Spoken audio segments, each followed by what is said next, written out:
اب رمضان شریف بھی آ رہا ہے، اور آپ کو معلوم ہے ہم نے رمضان میں پڑھائی رکھی ہے، چھٹیاں نہیں رکھی۔ جب میں نے حسنین شروع کیا 1999 میں، تو اللہ نے میرے دل میں یہ بات ڈالی کہ رمضان تو علم کا مہینہ ہے، انا انزلناہ فی لیلۃ القدر، اور چاروں آسمانی کتابیں رمضان میں اور سارے صحیفے رمضان میں۔ اپنے اللہ کو کیا پسند تھا اس مہینے کا۔ حضرت ابراہیم علیہ السلام پر چھوٹی کتابیں اتری یکم رمضان کو، حضرت موسیٰ علیہ السلام پر تورات اتری 2 رمضان کو، حضرت داؤد علیہ السلام پر زبور اتری 6 رمضان کو، حضرت عیسیٰ علیہ السلام پر انجیل اتری 12 یا 18 رمضان کو، اور اللہ کے نبی پر قرآن اترا فی لیلۃ القدر، لیلۃ القدر میں اترا۔ تو سارا آسمانی علم رمضان میں اترا۔ سارے مہینوں کے نام عربوں نے رکھے، محرم، صفر، ربیع الاول، ربیع الثانی، جمادی الاولی، جمادی الثانی، رجب، شعبان، رمضان، شوال، ذوالقعدہ، ذوالحج۔ اس میں جو رمضان ہے یہ نام اللہ نے رکھا، باقی مہینوں کے نام تو رکھے عربوں نے۔ پھر ان کی زبان پہ اللہ لایا رمضان، چونکہ ابھی تو دنیا بھی نہیں بنی تھی اور اللہ نے قرآن کی تلاوت فرمائی تھی، تو اس قرآن میں تھا شہر رمضان الذی انزل فیہ القرآن۔ تو رمضان کا نام اللہ نے پہلے سے چن رکھا تھا، پھر ان سے رکھوا دیا۔ رمضان کہتے ہیں رمض یرمز، جل جانا، جل جانا۔ رمضان کو رمضان کیوں کہتے ہیں؟ کہ اس میں گناہ جل جاتے ہیں۔ مسلمان پہلا روزہ رکھتا ہے اور اس کے گناہ اللہ جلانا شروع کرتا ہے، اس کی بھوک پیاس کی آگ میں گناہوں کو ڈالتا ہے، جلاتا ہے۔ آخر 29 رمضان یا 30 رمضان آخری رات اللہ تعالیٰ اس کی پچھلے سال کے سارے گناہ معاف فرما دیتا ہے۔ تو اس کو اس سے تشبیہ دی گئی کہ جیسے جلنے سے چیز ختم ہو جاتی ہے، رمضان کے روزے کی بھوک اور پیاس کی تپش سے اللہ تعالیٰ پچھلے سال کے سارے گناہوں کو معاف فرما دیتے۔ تو مجھے خیال آیا اس وقت جب ابھی بالکل کزرع اخرج شطأہ تھا، ہمارے مدرسے کی مثال کزرع اخرج شطأہ، دعا کرو اللہ تعالیٰ فاستغلظ فاستوی علی سوقہ اسے بنا دے۔ امید تو ہے کہ کچھ شکل اللہ نے بنا دی، اللہ اسے پوری دنیا میں پھیلا دے۔ میری تو تمنا ہے کہ ایک ایسی مثبت سوچ کے علماء کے اللہ میرے ذریعے سے تیار کروا دے جو امت کو جوڑنے والے ہوں، توڑنے والے ہوں۔ کتنا ظلم و ستم ہے کہ پیسے بھی لیتے ہیں اور امت کو توڑ کے چلے جاتے ہیں۔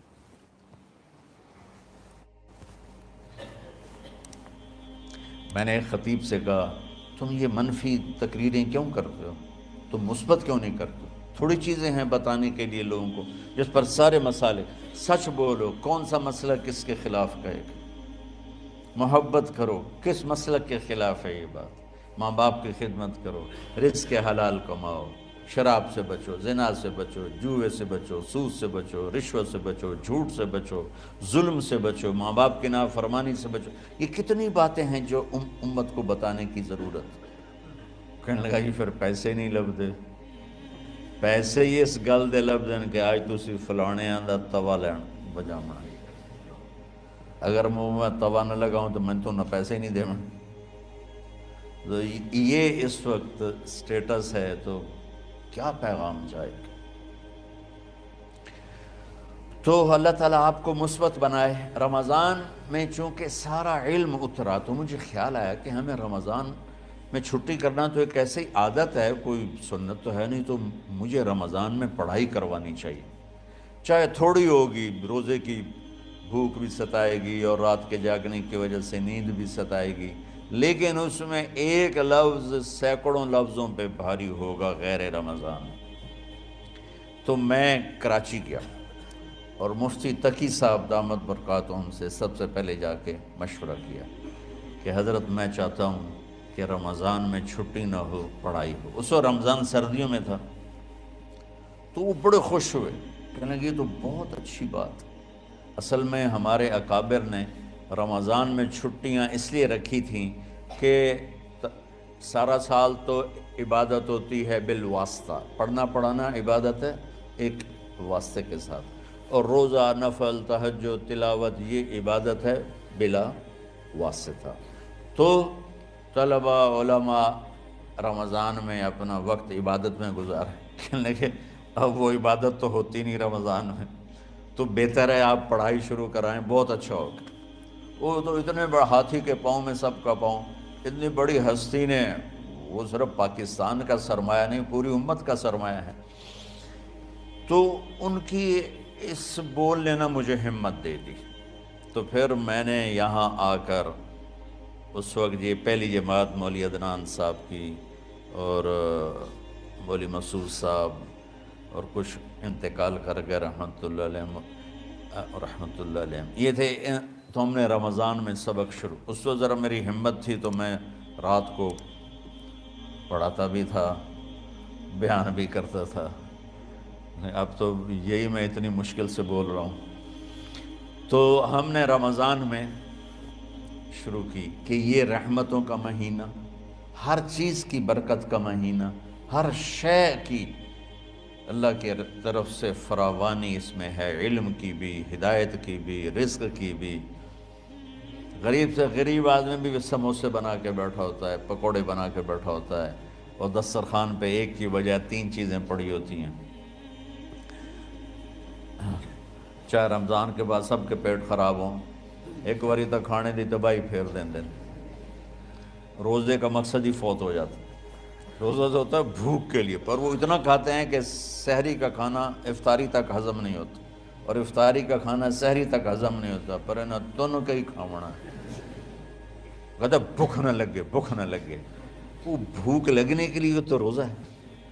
ایک تو یہ جسم کو صاف کرتا ہے، دوسرا غریبوں کی غربت کا احساس پیدا کرتا ہے کہ جو بھوک تو آج برداشت کرتا ہے، غریب روزانہ یہ بھوک برداشت کرتا ہے۔ تو اللہ کے غریبوں کا، غریب بندوں کو کی خدمت کر، ان تک اپنے مال پہنچا، اپنا اللہ نے دیا ہے تو ان کو بھی اس میں شریک کر، قبر میں لے جائے گا۔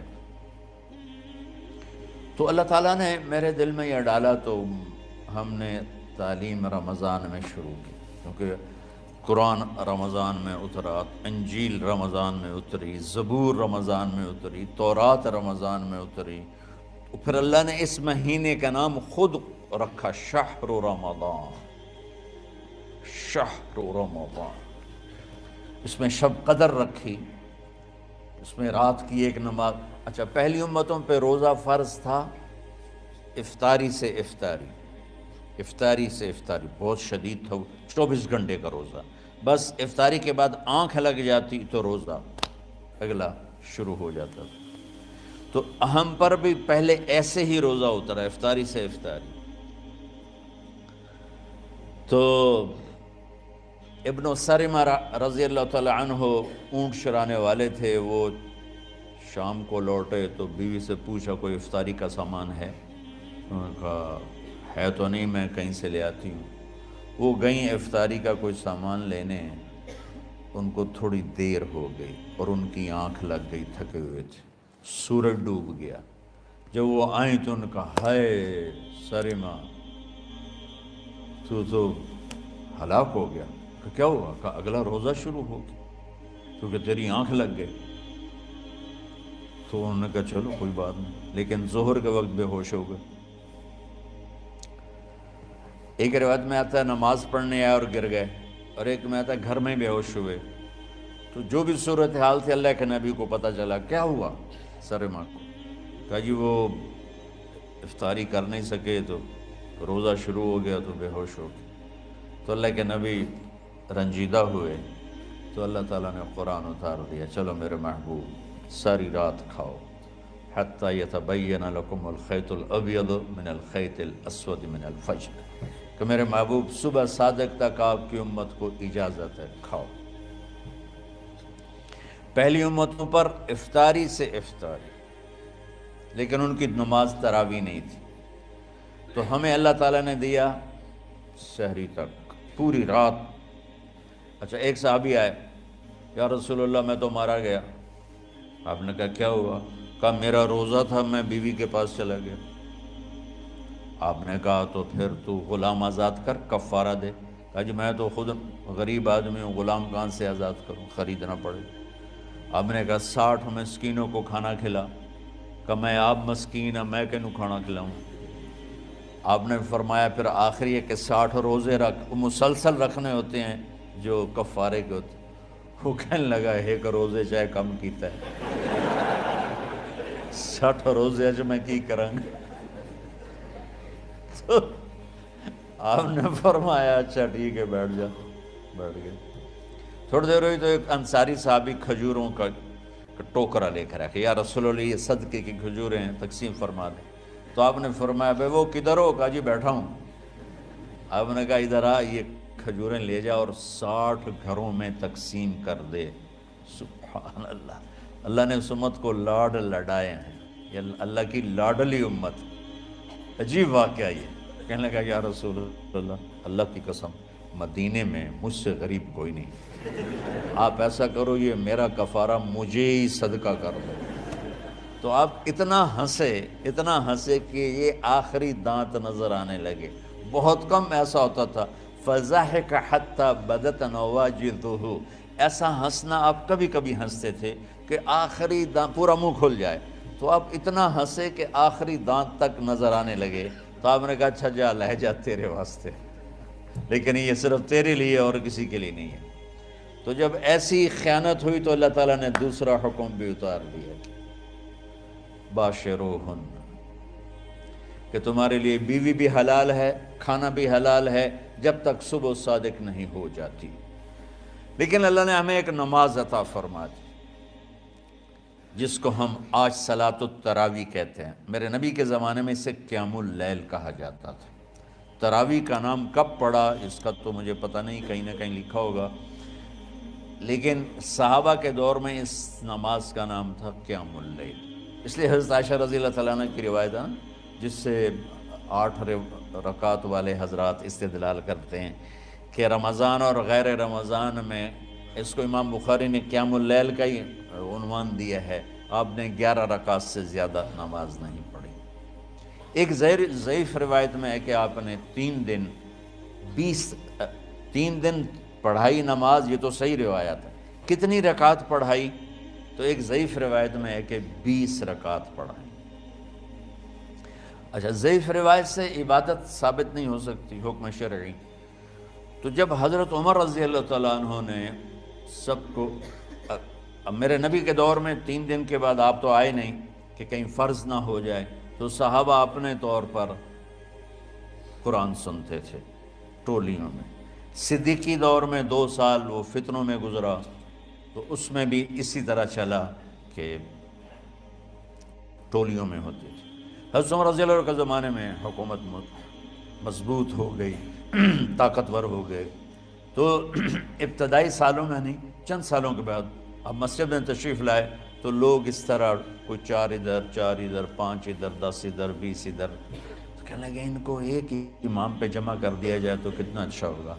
تو آپ نے سب کو اکٹھا کیا اور ابی بن کعب رضی اللہ تعالیٰ عنہ کو امام بنایا اور سب کو ایک نماز پہ جمع کر کے 20 رکعت کا حکم عطا فرمایا۔ تو حضرت عمر کا یہ عمل اس حدیث کو مضبوط کر دیتا ہے کہ چونکہ میرے نبی نے کہا علیکم بسنتی و سنت الخلفاء الراشدین من بعدی، کہ میری اور میرے خلفاء راشدین کی سنت پر مضبوطی سے عمل کرنا۔ تو حضرت عمر کا جو 20 رکعت طے کرنا ہے، اگر ان کا اپنا اجتہاد ہے تو بھی ہمارے لیے عمل کے لیے کافی ہے، اور اگر ان کو یہ یاد ہے کہ میرے نبی نے 20 پڑھی تھیں تو اور زیادہ اچھی بات ہے۔ لیکن بہرحال جو 8 پڑھتا ہے ہمارا اس پہ بھی کوئی اعتراض نہیں، چونکہ وہ بھی حدیث کے ساتھ بات کرتا ہے، اور باقی پوری امت 20 پڑھتی ہے، ان پر بھی اعتراض نہیں۔ میں ایک جگہ سے گزر رہا تھا، نماز کا وقت ہو گیا، اہل حدیث کی مسجد تھی، میں وہاں نماز پڑھنے چلا گیا، تو ایک بہت بڑا اشتہار لکھا ہوا تھا، 20 تراویح ثابت کرنے والے کو 5 لاکھ روپے انعام۔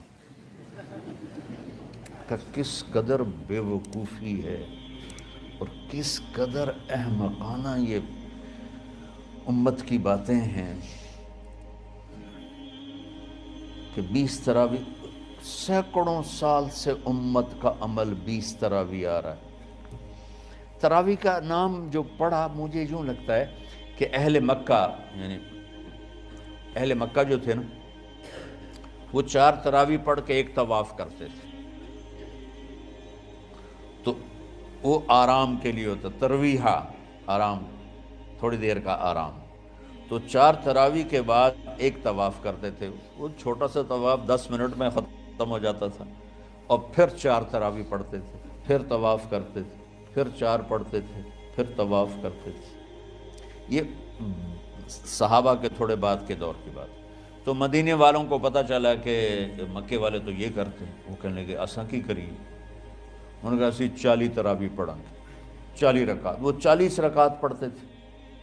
تو نوافل میں کوئی سختی نہیں کہ بھائی 8 سے زیادہ نہیں پڑھنی، بدعت ہو جائے گی، اور 20 پڑھنا بدعت ہے، یہ سب جہالت کی بات ہے۔ اور یہ 8 پڑھ رہے ہیں یہ غلط ہے، یہ بھی حماقت کی بات ہے۔ جو صحیح حدیث سے دلیل پکڑ کے کوئی عمل کرتا ہو تو بھائیو اس سے بحث نہ کیا کرو، مناظرہ نہ کیا کرو، یہ بہت نادانی والی بات ہے۔ اور امت کا خلق لاکھوں کروڑوں انسانوں کا ایک عمل پہ جمع ہونا، یہ بذات خود اس کی طاقت کی ایک دلیل۔ اور حرمین جب سے میرے رب نے، حضرت عمر نے 20 رکعت شروع کی، آج تک وہاں بھی ساری مساجد میں 8 رکعت تراویح ہوتی ہے، لیکن حرمین کی مسجد میں 20 رکعت، ادھر بھی ادھر بھی۔ اور یہ جو وہاں ختم قرآن پہ دعا نہیں مانگی جاتی، یہ کس کا عمل ہے؟ حضرت عثمان کا۔ حضرت عثمان نے اپنے دور خلافت میں تراویح پڑھانے والے سے کہا جب قرآن ختم کرو تو دعا کرنا۔ وہ کہنے لگے جی کیا دعا کروں؟ کہ جو تیرے دل میں آیا کرنا۔ تو ختم قرآن کی رات تراویح کی آخری رکعت میں من الجنت والناس کے بعد دعا کے لیے ہاتھ اٹھانا، یہ حضرت عثمان رضی اللہ تعالیٰ عنہ نے اس کو زندہ فرمایا۔ اور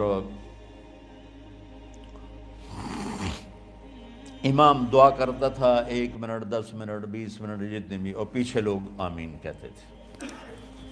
وطر کی جماعت نہیں ہوتی تھی، وطر کو با جماعت حضرت مولا علی رضی اللہ تعالیٰ عنہ نے شروع کی کہ وطر کو بھی با جماعت پڑھا جائے۔ تو یہ ان کی سنت ہے کہ وطر کو با جماعت پڑھا گیا۔ تو اب یہ لہٰذا یہ سارے سنت جو کام ان خلفۂ راشدین سے ہوا وہ بھی سنت ہے۔ تو اللہ نے ہمیں ایک عبادت دے دی کہ میرا قرآن پڑھو اور سنو۔